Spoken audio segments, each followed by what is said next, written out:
سورہ مدثر کو پڑھ کر حفظ قرآن کی دعا مانگنے سے قرآن کریم کا یاد کرنا آسان ہو جاتا ہے. جو بچے حفظ کر رہے ہیں ان کے لیے زبردست وظیفہ ہے. سورہ النازعات پڑھنے سے جان کنی کی تکلیف نہیں ہوگی. سورہ دحا پڑھنے سے بھاگا ہوا آدمی واپس آ جائے گا. سورہ علم نشرح کو جس مال پر پڑھ دیا جائے اس میں خوب برکت ہوتی ہے. سورہ تین والتین والزیتون جو ہے 3 مرتبہ پڑھنے سے اخلاق و کردار بہتر ہوتے ہیں. سورہ علق میں جوڑوں کے درد کا علاج ہے. سورہ قدر جو صبح و شام پڑھے اللہ عز و جل اس کی عزت بڑھا دے گا. سورہ بینہ برس اور یرکان کا علاج ہے. جس آدمی یا جانور کو نظر لگی ہو اس پر سورہ عادیات کا دم مفید ہے. سورہ قارعہ پڑھنے سے بلاؤں سے حفاظت رہتی ہے. سورہ تکاثر کو 300 بار پڑھنے سے جلد قرض ادا ہو جاتا ہے. کئی لوگ کہتے ہیں جناب قرض بہت ہے, چلے قرآن کا وظیفہ لے لیں, الہاکم التکاثر. یہ جو سورت ہے 300 بار پڑھنے سے بہت جلد قرض اتر جاتا ہے. لیکن میں اپنی شوگر کو پکڑ نہیں پا رہا تھا اور وہ کنٹینیو بڑھتی جا رہی تھی. پھر میری نظر سے ایک فارمولا گزرا اور وہ فارمولا ہے GPS. اب اس کے یہ فارمولا کیا ہے, تمام خاص طور پہ شوگر کے جو پیشنٹس ہیں اور جس کو شوگر نہیں ہے وہ بھی ذرا غور سے سن لیں, جن کا وزن زیادہ ہے, جو بلڈ پریشر کی مریض ہیں یا کولیسٹرول کے مریض ہیں. میں صرف اپنا تجربہ شیئر کر رہا ہوں, آپ یہ تمام باتیں اپنے ڈاکٹر کے مشورے سے عمل کیجیے گا. میں نے الحمدللہ تمام چیزوں پر نہ صرف پاکستان کے بلکہ بیرون ملک کے ڈاکٹر سے بھی مشورے کر کے اس پر عمل کیا اور آج میں آپ کو نتیجہ بتانے جا رہا ہوں.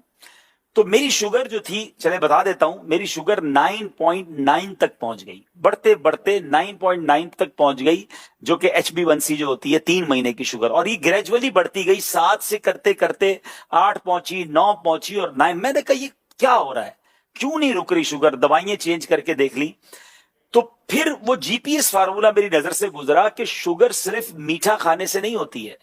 یہ 3 چیزیں ہیں, G for greens, P for potato, S for sugar. یہ 3 چیزیں اگر آپ چھوڑ دیں تو آپ بغیر دوائی کے شوگر پہ قابو پا سکتے ہیں. میں ایسے کئی لوگوں کو جانتا ہوں کہ جو پہلے 2 دوائیں کھاتے تھے, پھر ان کی شوگر 2-5 سال بعد دوائیوں نے اثر ختم کیا, وہ 4 ٹیبلٹ پہ پہنچتے ہیں, پھر دوائیوں اثر ختم کرتی ہے, وہ انسولین پر پہنچتے ہیں, اور ایک وقت آتا ہے کہ ان کی 25-30 سال پرانی شوگر کے بعد انسولین بھی کام نہیں کرتی ہے اور پھر بیچارے اعضا کٹتے ہم نے لوگوں کے دیکھے. تو اب اس فارمولے کا جو مجھے بتایا گیا کہ اس فارمولے پر عمل کرنے سے آپ شوگر کو ریورس کر لیں گے اور آپ دوائیں بھی چھوٹ جائیں گی. پہلے تو مجھے یقین نہیں آیا, مگر اب میں نے خود عمل کرنا شروع کیا. اب اس کا تھوڑا سا عمل مشکل یہ ہے کہ اس میں گرینز یعنی آپ کو اس میں روٹی چھوڑنی پڑے گی, اس میں آپ کو چاول چھوڑنا پڑے گا, اناج جو ہے نا وہ چھوڑنا پڑے گا, کیونکہ یہ ڈائریکٹلی کاربوہائیڈریٹس ہیں.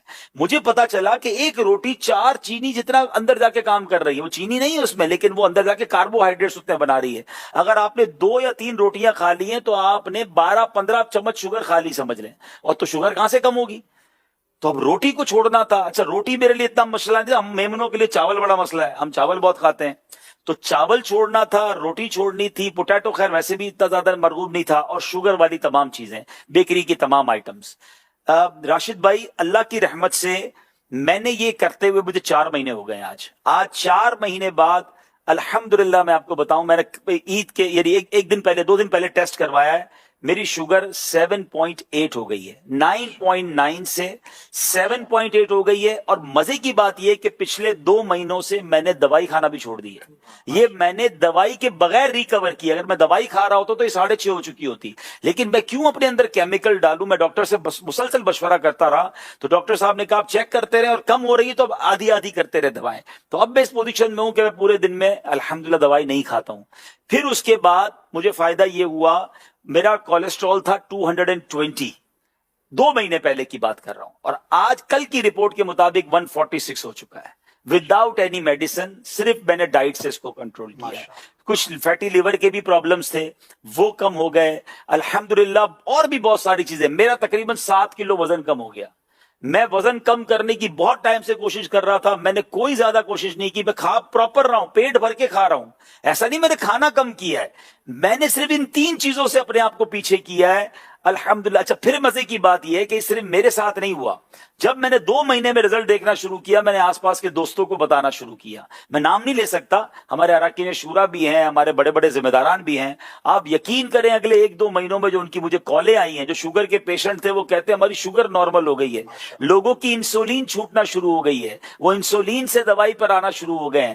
اب میں آپ کو یہ ساری باتیں بتانے کے بعد اچھی نیت کے ساتھ اپنا شیڈول بتاتا ہوں, کیونکہ کچھ لوگ جب میں یہ بتاتا ہوں نا تو وہ کہتے ہیں روٹی اور چاول کے بغیر زندہ کیسے رہیں گے. ٹھیک ہے نا, میں 4 مہینے سے زندہ ہوں اور میں پہلے سے اچھی لائف گزار رہا ہوں, بہت فریش فیل کرتا ہوں.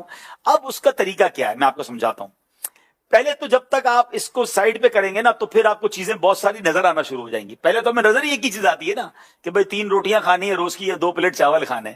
تو جناب آپ الحمدللہ سلاد, فروٹ, اور پھر آپ گوشت ڈائریکٹ تھوڑا سا لے لیں, آپ بوائل انڈے کھا لیں. اگر آپ کو فرائیڈ ایگ بھی کھانے تو کم تیل میں تل کے چمچ سے کھا لیں انڈے. میں 1-2 دن پہلے ایک جگہ گیا, دوست کے گھر دعوت تھی, بڑا بہترین کہہ رہے عید آ رہی ہے عبدالحبیب بھائی گوشت نہیں بنایا, دال چاول بنایا. اچھا اب میں پہلے کیا کرتا تھا, جب شروع میں نے ڈائٹ شروع کی تو میں لوگوں کو بتاتا تھا میں روٹی چاول نہیں کھاتا. تو پھر لوگ کیا کرتے تھے بیچارے, وہ باربیکیو منگوا رہے ہیں, مہنگے مہنگے کھانے منگا رہے ہیں. میں نے کہا یہ تو غلط ہو رہا ہے.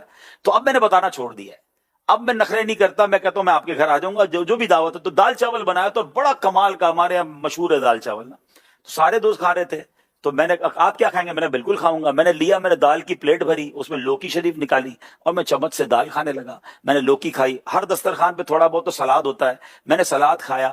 دیکھیے ایک فارمولا اگر آپ کو سمجھ آ جائے نا کہ آپ کے وزن کا 1% آپ کا پیٹ ہوتا ہے. کسی کا 80 کلو وزن ہے, اس کا 800 گرام میں پیٹ بھرے گا. اب میرے پیٹ کے اندر اگر 700 گرام کی جگہ ہے تو میں نے یہ سوچ لینا ہے کہ 700 گرام بھرنا کس سے. یاد رکھیے میں اس کو اس طریقے سے آپ کو سمجھاتا ہوں, آپ کے ساتھ سب کے ساتھ ہوا ہوگا کہ کبھی آپ کو بڑی شدید بھوک لگی ہوگی. بچپن میں تو زیادہ ہوا تھا, ہم گرم گرم روٹی لینے جاتے تھے اور آتے آتے ہی ایک روٹی پوری کھا جاتے تھے. ممی نے منگوائی ہوتی تھی روٹی, تو بھوک اتنی لگی ہوتی تھی وہی روٹی کھا جاتی, کیونکہ بھوک لگی ہوتی تھی. نہ سالن تھا نہ کچھ تھا, کیونکہ بھوک لگی تھی.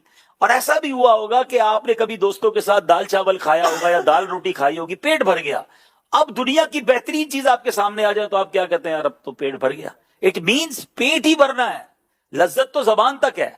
تو اگر آپ اس 700 گرام کی اس پراپر تھیلی کو اچھی چیزوں سے بھر لیتے ہیں تو آپ کو پھر ختم ہو جائے گا چیپٹر, آپ کا پیٹ بھر جائے گا. تو پہلے کوشش یہ کریں کہ فروٹ یا سلاد سامنے آ جائے, 300-400 گرام وہ کھا لیں.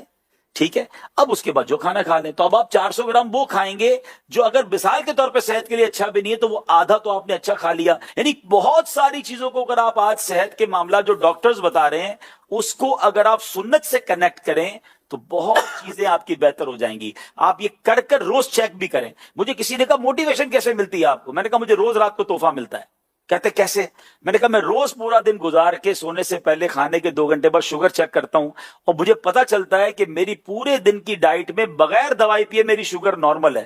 میں اگلے دن کے لیے پھر تیار ہو جاتا ہوں کہ میں نے انشاءاللہ یہ چیزیں نہیں کھانی ہیں, اور الحمدللہ میں اس کا نتیجہ دیکھ رہا ہوں. تو اچھی نیتوں کے ساتھ خیر الناس من ينفع الناس, لوگوں میں اچھا وہ ہے جو دوسروں کے لیے بھی اچھا بنے. تو میں جو اپنے لیے اچھا سمجھ رہا ہوں آپ کو بتایا ہے. Cholesterol, blood pressure, sugar test کرواتے ہو نا, صحت کے لیے ٹیسٹ کرانا چاہیے, اچھی بات ہے. لیکن اب ان بیماریوں کے بارے میں بہت زیادہ کانشیس ہیں. میرا سوال ہے یہ بیماریاں کیا بگاڑ لیں گی آپ کا؟ اینڈ آف دا ڈے جان لے لیں گی نا. میں اس بیماری کا ذکر کر رہا ہوں جو اگر دل پہ بس گئی تو ایمان لے لے گی. بتاؤ کون سی خطرناک بیماری ہے؟ ایمان لینے والی نا. But nobody try to understand, کوئی اس کو ڈائگنوز کرنے کے لیے بھی تیار نہیں ہے. اس پوری کائنات میں سب سے پہلا جو گناہ ہوا, فرسٹ ایور سن, سب سے پہلا گناہ وہ کیا تھا؟ تکبر ہی تھا. شیطان نے سجدہ نہیں کیا تھا نا, اللہ میں اس سے بہتر ہوں, I am best. خلقتنی من نار وخلقتہ من طین, اللہ تو نے مجھے آگ سے بنایا, اسے مٹی سے بنایا, حضرت آدم کو.